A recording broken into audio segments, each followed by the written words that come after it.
अध्यक्ष महोदय जी, मैं आपकी बहुत धन्यवादी हूँ कि आपने मुझे चुनावी सुधारों पर बोलने का मौका दिया है। खासकर इसलिए क्योंकि मैं एक नई सांसद हूँ, मुझे दूसरों का नहीं पता उनका कैसा अनुभव रहा। लेकिन पिछला ये 1 साल मेरे लिए खासकर विपक्ष से रिलेटेड जो है, बहुत ही ज़्यादा चिंताजनक रहा है। एक तरह से ट्रॉमेटिक मैं इसे कह सकती हूँ।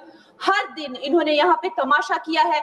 हमारा दिल दहल जाता था इनको देखकर, एसआईआर, ये वेल में उतर जाते थे। यहाँ पर इन लोगों ने डराना, धमकाना, धक्का-मुक्की, ऐसा कोई इन्होंने किसी तरह की कोई बदतमीजी नहीं है जो एक भी दिन इन्होंने संसद भवन चलने नहीं दिया। हम जनता के प्रतिनिधि हैं, हम यहाँ पर उनकी आवाज लेकर आते हैं, हम कुछ सीखने आते हैं, हम नए सांसद हैं।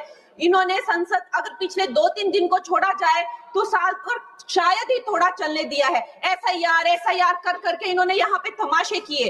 लेकिन अब जब इनको बोलने की बारी आई एसआईआर पे, तो अध्यक्ष महोदय जी, हम देख रहे हैं कि कल leader of opposition Rahul Gandhi ji ने, मुझे लगा क्या खुलासा होगा, हम भी बड़े उत्सुक थे। सारी साल हमने एक ही शब्द सुना है, अब ये क्या ग्रैंड रेवलेशन होगी। लेकिन राहुल गांधी जी जो लीडर ऑफ ऑपोजिशन है, उन्होंने कल जब कहा खादी है, खादी में धागे हैं, धागे में लोग हैं, लोगों के अंदर, उनको जब कहा गया कि आप पॉइंट की बात कीजिए, तो उन्होंने कहा कि मैं अपना फ्रेम कर रहा हूं, मैं अपना आर्ग्यूमेंट फ्रेम कर रहा हूं। और इतनी देर बाद जब वो फ्रेम करके पहुंचे, तो ले देकर वो वापस उसी अंतर्राष्ट्रीय मूल की महिला, अध्यक्ष जी, मैं एक महिला होने के नाते आपसे रिक्वेस्ट करना चाहती हूँ कि every woman is entitled to her dignity. वो अंतर्राष्ट्रीय मूल की है, विदेशी महिला है, लेकिन उन्होंने कितनी बार आकर उन्होंने सोशल मीडिया पे कहा है कि मैं कभी भारत नहीं गई हूँ, मेरा हरियाणा चुनाव से कुछ लेना देना नहीं है। लेकिन फिर भी ये लोगों ने बिना किसी ठोस सबूत के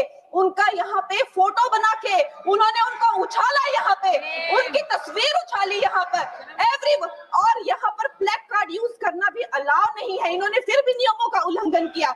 मैं चाहती हूँ सबसे पहले तो मैं सदन की तरफ से उन महिला से बहुत ही माफी मांगती हूँ कि इस सदन में बिना कि उनकी आजकल जो पर्सनैलिटी राइट्स का भी एक बहुत बड़ा क्राइम होता है, उसके उपरांत उनका फोटो यहाँ यूज किया गया। मुझे बहुत खेद है। भारतीय संसद की तरफ, संसद भवन की तरफ से हम उनसे माफी मांगते हैं।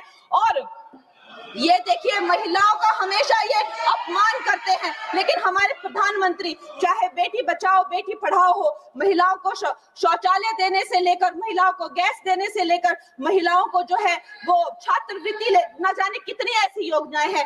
कांग्रेस वालों, शायद तुम लोग ये समझ नहीं पा रहे हो, ईवीएम हैक नहीं करते हैं प्रधानमंत्री लोगों के दिलों को हैक करते हैं।